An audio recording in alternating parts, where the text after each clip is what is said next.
दोस्तों आज की इस वीडियो से आपके 21 नंबर टोटल पक्का हो जाएंगे। दोस्तों 21 नंबर आपका पक्का हो जाएगा अगर आप ये वीडियो लास्ट तक देखोगे।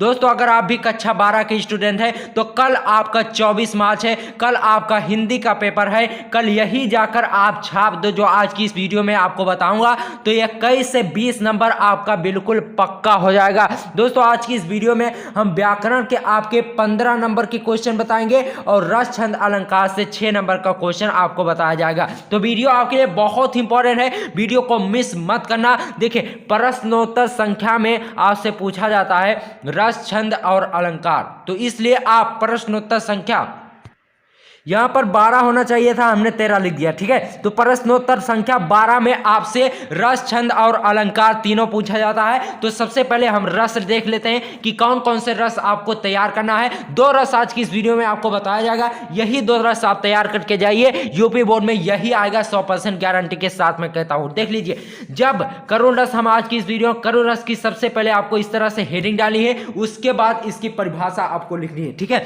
देखिए जब प्रिय यो चाही वस्तु के नष्ट होने या उसका कुछ अनिष्ट होने से हृदय शोक से भर जाए तो वहां करुण रस होता है। इस तरह इसकी परिभाषा हो गई। अब इसका उदाहरण देख लीजिए, हे खग मृग हे मधुकर श्रेणी, तुम देखी सीता मृग नैनी, ये इसका उदाहरण है। अब इसका स्पष्टीकरण भी लिखना जरूरी होता है। स्पष्टीकरण कुछ स्टूडेंट नहीं लिखते, स्पष्टीकरण लिखना बहुत जरूरी है, जिससे एग्जामिनर खुश होकर आपको फुल मार्क्स देता है। स्पष्टीकरण में आपको यही लिखना होता है कि कैसे यहां पर करुण रस होगा, कैसे इस उदाहरण में करुण रस होगा, यही आपको बताना होता है। ठीक है, देखिए स्पष्टीकरण आपको इस तरह से लिखना है, उक्त पंक्ति यानी ऊपर जो लाइन लिखी है उस लाइन में उक्त पंक्ति का अस्थाई भाव शोक है, जहां शोक प्रकट होता है वहां करुण रस होता है। ठीक है, इतना ही आपको स्पष्टीकरण में लिखना है। उसके बाद चलिए देखते हैं हास्य रस में आपको क्या लिखना। दोस्तों हास्य रस की सबसे पहले आपको परिभाषा लिखनी है। परिभाषा बहुत ही आसान है, जब किसी की वेशभूषा आकृति को देखकर हंसी आ जाए तो वहां हास्य रस होता है। ठीक है, इसका उदाहरण आपको कैसे लिखना है, तंबूरा ले मंच पर बैठे प्रेम प्रताप, सहज मिले 15 मिनट घंटा भर आलाप। यह बहुत ही हंसाने वाला उदाहरण है, तो इसलिए यहाँ पर हास्य रस होता है। अब इसका स्पष्टीकरण आपको इस प्रकार से लिखना है, उक्त पंक्ति का अस्थाई भाव हास्य है, क्योंकि इस पंक्ति में हंसने वाले वर्ण जो होते हैं, अतः यह हास्य रस है। इस पंक्ति में हंसने वाले वर्ण बहुत हैं, इसलिए अतः यहां पर हास्य रस होगा। ठीक है, अब देखिए अलंकार आपसे 2 नंबर का पूछा जाएगा। 2 अलंकार आज की इस वीडियो में आपसे बताएंगे, तो वही 2 अलंकार आप याद करके जाइए, यही अलंकार आपसे पूछा जाएगा। ठीक है, रूपक अलंकार, सबसे पहले इसकी परिभाषा हम देख लेते हैं। जहां उपमेय और उपमान में अत्यधिक समानता प्रकट हो वहां रूपक अलंकार होता है। ठीक है, तो ये हो गई रूपक अलंकार की परिभाषा। अब इसका उदाहरण देख लेते हैं, चरण कमल बंदो हरिराय, बहुत ही आसान उदाहरण है, ये आपको एक ही बार में याद हो जाएगा। तो इस तरह से इसकी परिभाषा और इसका उदाहरण हो गया। अब देखते हैं इसका स्पष्टीकरण। स्पष्टीकरण में आपको लिखना है, उक्त पंक्ति में चरण को कमल के अत्यंत समान बताया गया है तो वहां रूपक अलंकार है। ठीक है, क्योंकि बताया गया था, उसकी परिभाषा क्या थी, जहां पर उपमेय में उपमान की अत्यधिक समानता की प्रकट की जाए तो वहां पर रूपक अलंकार होता है। तो यहां पर चरण क्या है, उपमेय है, और कमल क्या है, उपमान। तो इन दोनों की समानता अत्यधिक प्रकट की गई है, तो इसलिए यहां पर रूपक अलंकार होगा। अब देखिए उत्प्रेक्षा अलंकार की परिभाषा सबसे पहले आपको लिखनी है, या तो उत्प्रेक्षा आएगा या तो रूपक आएगा। ये दोनों आप अगर तैयार करके जाते हो तो रस छंद अलंकार से आपका 6 नंबर बिल्कुल पक्का हो जाएगा। ठीक है, और देखिए रूपक अलंकार उत्प्रेक्षा अलंकार की सबसे पहले हमें परिभाषा लिखनी होगी। जहां उपमेय में उपमान की संभावना की जाए वहां उत्प्रेक्षा अलंकार होता है। ठीक है, इसमें प्रायः मनुमानो जनुजानो शब्द होते हैं। जो ये उत्प्रेक्षा अलंकार होता है इसमें प्रायः मनुमानो जनुजानो शब्द आते हैं इसके उदाहरण में। अब देखिए उसका उदाहरण हम देख लेते हैं। उदाहरण बहुत ही आसान आज की इस वीडियो में हम आपको बता रहे हैं, एक ही बार में आपको याद हो जाएगा। ठीक है, उदाहरण में आप देख सकते हैं, सिर फट गया उसका वहीं मानो अरुण रंग का घड़ा। इसमें देख लीजिए मानो शब्द आया है, तो यहां पर ये उत्प्रेक्षा अलंकार होगा। स्पष्टीकरण में आप यही लिख देंगे, उक्त पंक्ति में मानो शब्द का प्रयोग है अतः उत्प्रेक्षा अलंकार है। तो इस तरह से अगर आप लिखेंगे तो एग्जामिनर खुश होकर आपको जरूर पूरे नंबर देगा, ये गारंटी के साथ मैं कह सकता हूं। ठीक है, अब आता है छंद। छंद में आपको क्या तैयार करना है, आपको दोहा और चौपाई तैयार करके जाना है। इन्हीं दोनों में से कोई एक न एक आपके बोर्ड एग्जाम में जरूर आएगा। अगर आप दोनों तैयार करके जाते हो, अगर आप दोनों तैयार कर लेते हो तो बहुत अच्छी बात है। देख लीजिए, दोहा का सबसे पहले हमें परिभाषा लिखनी होगी। दोहा अर्धसम मात्रिक छंद है। इसके प्रथम और तृतीय चरण में 13-13 और दूसरे और चौथे चरण में 11-11 मात्राएं होती हैं। ठीक है, तो ये हो गई इसकी परिभाषा। अब इसका उदाहरण देख लेते हैं। कागा काको धन हरे, कोयल काको दे, मीठे वचन सुनाए कर जग अपनों कर ले। इसकी मात्रा लगाना आपका बहुत इंपॉर्टेंट है। अगर आप मात्रा नहीं लगाओगे तो सिर्फ एक ही नंबर आपको मिलेगा इतना सारा लिखने के बाद भी। ठीक है, देखिए स्पष्टीकरण में देखिए इसके उदाहरण में मात्रा आपको कैसे लगाना है। जहां पर बड़ा आ, बड़ी ई और बड़ा ऊ का प्रयोग होता है वहां पर दो गुरु लगते हैं। ठीक है, इसको कहा जाता है गुरु और इसको कहा जाता है लघु। ठीक है, तो यहां पर जहां बड़ी ई, बड़ा ऊ और बड़ी ई आ जाए वहां पर क्या लगता है, गुरु लगता है। जैसे का पर बड़ा मात्रा का है तो यहाँ पर गुरु लगेगा, और यहाँ पर ये 2-2 4 मात्राएं हो गई, फिर 2-2 4-4 8 मात्राएं, 8-2 10 3 11 मात्रा इसमें है और 11 मात्रा इसमें भी हैं। और इसमें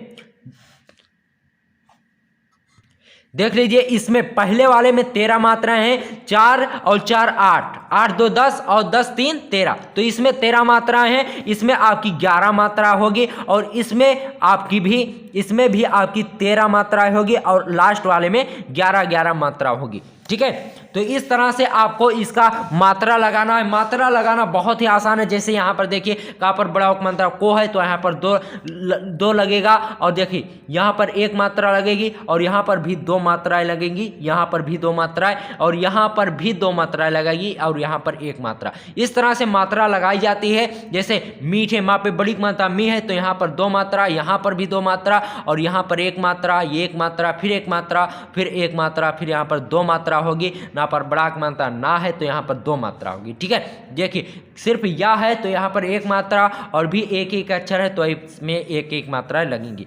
देखिए जहाँ जहाँ एक अक्षर होंगे वहाँ यहाँ पर एक मात्राएं लगेंगी। ठीक है, तो मात्रा लगाना बहुत ही आसान है। इस तरह से आप मात्रा लगा सकते हैं। अब इसका स्पष्टीकरण देख लेते हैं। इस उदाहरण के प्रथम और तीसरे चरण में 13-13 मात्राएं और दूसरे और चौथे चरण में 11-11 मात्राएं हैं। तो इसलिए यहाँ पर यह दोहा का उदाहरण है। अब देख लेते हैं चौपाई में आपको क्या तैयार कर। देखिए चौपाई की सबसे पहले तो आपको परिभाषा लिखनी है। यह एक सममात्रिक छंद है। इसके प्रत्येक चरण में 16-16 मात्राएं होती हैं। चौपाई बहुत ही आसान है। इसके प्रत्येक चरण में 16-16 मात्राएं होती हैं। अब इसका उदाहरण देख लेते हैं। देखिए, बंदव गुरुपद पदम परागा, सुरुचि सुवास सरस अनुरागा, अमीय मोरिमय चूरन चारु, समन सकल भौरुच परवारु। दोस्तों इससे सरल उदाहरण मुझे कोई भी नहीं लगता। ये उदाहरण बहुत ही आसान है। इसमें मात्रा लगाना भी बहुत ही आसान है। देख लीजिए, बंदो यहाँ पर बा है, उसके बाद बिंदी है तो यहाँ पर 2 अक्षर हो गए, तो इसलिए यहाँ पर 2 मात्रा लगेगी। फिर उसके बाद एक मात्रा है, फिर एक मात्रा, फिर एक मात्रा। गुरु है, देखिए यहाँ पर छोटा ऊ की मात्रा और यहाँ पर भी छोटा ऊ, गुरुपद है, गुरुपद नहीं है, सिर्फ गुरुपद है। ठीक है, तो यहाँ पर एक मात्रा लगेगी। तो इस तरह से आप मात्रा गिन सकते हैं। जैसे 2 3 4 5 6 7 8 9 10 11 12 2 14 और 2 16 मात्राएं पहले में हो गए। इसी तरह से मात्राएं लगती हैं। इसका स्क्रीनशॉट चाहे तो आप ले सकते हैं। अब देखिए इसका स्पष्टीकरण हमें कैसे करना है। ठीक है, इसकी मात्राएं यहाँ पर ऐसे लगेगी। देखिए एक मात्रा इस पर, एक मात्रा इस पर, इस तरह से मात्राएं लगेंगी और यहाँ पर भी एक मात्राएं लगेंगी। ठीक है, इस तरह से मात्रा आपको लगाना है। स्क्रीनशॉट अभी आप इसका ले लें और देखिए सबसे हमने ट्रिक बताई है मात्रा लगाने की। जहाँ पर बड़ी ई, बड़ा ऊ और बड़ा आ की मात्रा आ जाए वहाँ पर 2 मात्राएं लगती हैं, और जहाँ पर एक अक्षर हो और छोटी ई की मात्रा हो और छोटा आ की मात्रा हो वहाँ पर एक मात्राएं लगती हैं, और जहाँ पर बड़ा आ, बड़ी ई और बड़ा ऊ का मात्रा आता है वहाँ पर 2 मात्रा लगती हैं। तो यही अगर आप याद करे रहोगे तो आपका मात्रा लगाना कभी भी नहीं भूलेगा। ठीक है, अब देखिए स्पष्टीकरण में आपको क्या करना है। स्पष्टीकरण में आपको लिखना है इसके सभी चरणों में 16-16 मात्राएं हैं। ये चौपाई छंद है। ठीक है, तो इतना अगर आप लिख देंगे तो 2 नंबर आपको जरूर मिलेगा चौपाई छंद में। अब आगे देखते हैं आगे आपको क्या तैयार करना है। दोस्तों प्रश्नोत्तर संख्या 9 में आपसे मुहावरा पूछा जाएगा। 2 मुहावरों को आपको अपने वाक्य में प्रयोग करना होगा। चलिए हम आपको मुहावरा भी लिखकर बता देते हैं, ये वेरी इंपॉर्टेंट है। देख लीजिए, ऊंट के मुंह में जीरा, यानी इसका अर्थ है दोस्तों आवश्यकता से कम। अब इसका वाक्य प्रयोग हम करेंगे, 20 रोटी खाने वाला रामू के लिए 2 रोटी ऊंट के मुंह में जीरा होंगी। ठीक है, यानी जो 20 रोटी रामू खाता है उसको जब 2 रोटी दी जाएगी तो वह बहुत ही कम होगी, वह ऊंट के मुंह में जीरा के समान होंगी। ठीक है, अब देखिए नाक कटना, इस जो ये मुहावरा है नाक कटना, इसका अर्थ जो होता है वह होता है बेइज्जती। देखिए राजू के, इसका वाक्य प्रयोग हमें इस प्रकार से करना होगा, राजू के बुरे काम से उसके परिवार की नाक कट गई। तो इस तरह से आप लिख देंगे। और देखिए तीसरा जो बहुत ही इंपॉर्टेंट है, ईद का चाँद होना, यानी बहुत समय बाद दिखना, इसका अर्थ है बहुत समय बाद। अब इसका वाक्य प्रयोग देख लीजिए, रमेश आजकल तुम तो ईद के चाँद हो गए। ठीक है, तो इस तरह से आपको लिखना रहेगा। और देखिए लास्ट आपको बता देते हैं, अंधे की लाठी यानी एक मात्र सहारा।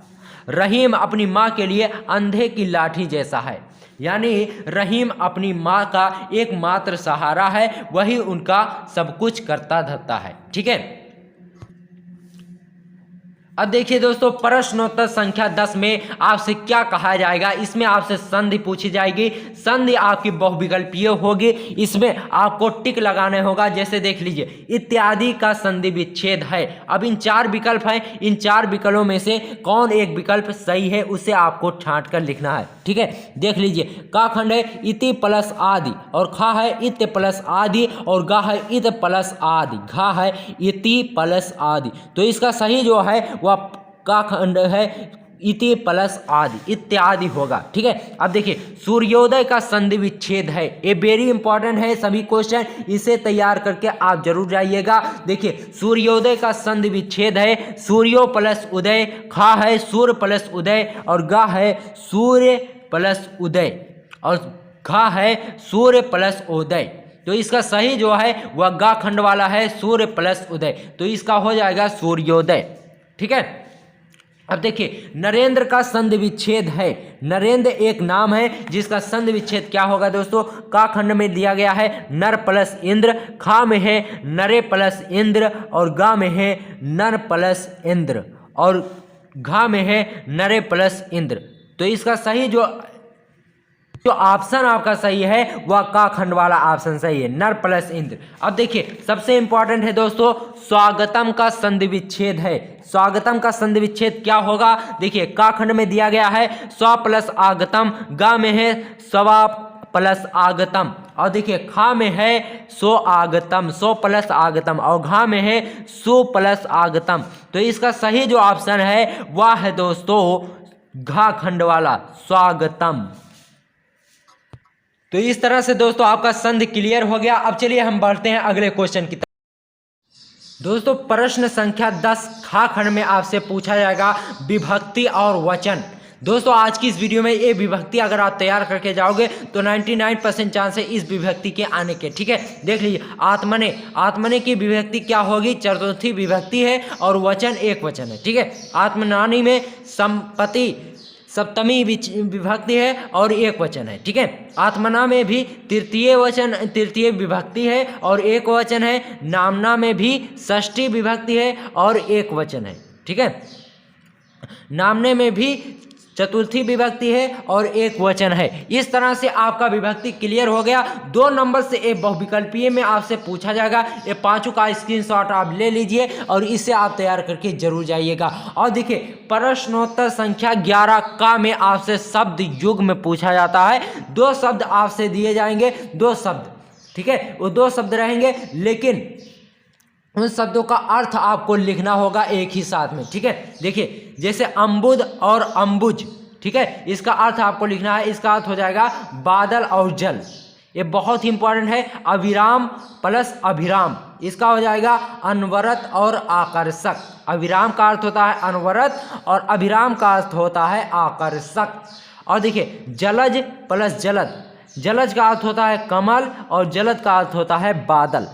अब देखिए अंशु प्लस अंशु, अंश प्लस अंशु, अंश माने होता है भाग और अंशु मतलब होता है सूर्य, ये सूर्य का पर्यायवाची है अंशु। तो इस तरह से आपको लिखना है। बहुविकल्पीय में आपसे पूछा जाएगा तो आप अगर याद करे रहेंगे तो बहुविकल्पीय में सिर्फ आपको टिक लगाना रहेगा, ठीक है। और देखिए पंथ, पंथ प्लस पथ, इसका शब्द युग्म हो जाएगा संप्रदाय और मार्ग। इस तरह से आपको याद कर लीजिए, ये बहुत ही इंपॉर्टेंट है। इसके आने के 99% चांस है, कल ये जरूर आएगा इसमें से, तो आप इसे तैयार करके जरूर जाइए। उसके बाद देखिए प्रश्न संख्या 11 खा में एक शब्दों के दो अर्थ, एक शब्द आपको दिया जाएगा, दो अर्थ आपको छांटना होगा उसमें, ये भी बहुविकल्पीय होगा। जैसे दोस्तों देख लीजिए अंबर का आकाश आकाश भी अंबर को कहा जाता है और वस्त्र भी अंबर को ही कहा जाता है। और देखिए गुरु शिक्षक भी होता है और भारी, गुरु का अर्थ शिक्षक भी होता है और भारी भी होता है। और देखिए कर का अर्थ हाथ और टैक्स होता है, जैसे एक कर होता है जो टैक्स लिया जाता है और कर मीन्स होता है हाथ, ठीक है। और देखिए नाग का अर्थ सांप भी होता है और बादल भी होता है। इसी तरह से आपको याद करना है, ये बहुत ही इंपॉर्टेंट है, कल इनमें से जरूर पूछा जाएगा, ठीक है। नग देख लिए, नग का अर्थ संख्या भी होता है और पर्वत भी होता है, ये आपसे बहुविकल्पीय में पूछा जाएगा, तो आप इसे तैयार कर लीजिए, स्क्रीनशॉट आप इसका ले सकते हैं, जिससे आपको याद करने में बहुत ही आसानी हो, ताकि आप अच्छे से अच्छा मार्क्स कल आप अच्छे से अच्छे मार्क्स अचीव कर सकें, ठीक है। और देखिए प्रश्नोत्तर संख्या 11, प्रश्नोत्तर संख्या 11 गा में आपसे अनेक शब्दों के लिए एक शब्द बनाने के लिए होगा। देखिए जैसे जिसकी तुलना ना की जा सके उसे क्या कहा जाता है, अतुलनीय। क्या कहा जाता है, अतुलनीय, यानी जिसकी तुलना ना की जा सके। जिसका जन्म नहीं होता उसे अज कहा जाता है, उसके उस शब्द के लिए अज होता है, ठीक है। जिसे देखा ना जा सके उसे अदृश्य बोला जाता है। पृथ्वी और आकाश के बीच का स्थान अंतरिक्ष होता है, ठीक है। जिसे जीता ना जा सके उसे अजेय कहा जाता है। तो ये बहुत ही इंपॉर्टेंट है, इसे आप तैयार करके जरूर जाइएगा। इसके आने के 99% चांस बनते हैं, कल ये जरूर आएगा, तो इसे आप तैयार करके जरूर जाइएगा। इसमें से कोई ना कोई आपके बोर्ड एग्जाम में जरूर मिलेगा, ये 100% गारंटी के साथ मैं कहता हूँ। और देखिए प्रश्नोत्तर संख्या 11 घ में आपसे क्या पूछा जाएगा, वाक्यों को शुद्ध करना होगा आपको, ठीक है। इसमें आपको वाक्यों को शुद्ध करना होगा, ये भी आपसे 2 नंबर का पूछा जाएगा, ठीक है। देखिए पहला क्या है, तुम कुर्सी पर बैठे हैं, तो ये गलत है, इसका सही जो वाक्य होगा वह होगा तुम कुर्सी पर बैठे हो। और देखिए दूसरा क्या है, पुत्री परायाधन होता है, ये भी गलत है, तो इसका सही जो वाक्य होगा पुत्री परायाधन होती है। और देखिए तीसरा जो है गंगा हिमालय पर से निकलती है, ये भी गलत है, तो इसका सही हमें कैसे लिखना है, गंगा हिमालय से निकलती है। और देखिए वह चांद को देखता है, ये भी गलत है, तो इसका सही जो वाक्य होगा वह चांद देखता है, ठीक है। और देखिए अतुल घर नहीं है, ठीक है, ये भी गलत है, इसका सही जो वाक्य होगा अतुल घर में नहीं है। तो इस तरह से अगर आप लिखोगे ये सारे जो आज की इस वीडियो में मैं आपको बताया हूँ, अगर आप इसे तैयार कर लोगे तो ये 21 नंबर बिल्कुल आपका पक्का हो जाएगा। अगर आपको ये वीडियो पसंद आई हो तो वीडियो को लाइक जरूर करना, और चैनल पर नए आए हैं तो चैनल को सब्सक्राइब करना। मिलते हैं आपसे किसी और वीडियो में, तब तक के लिए गुड बाय।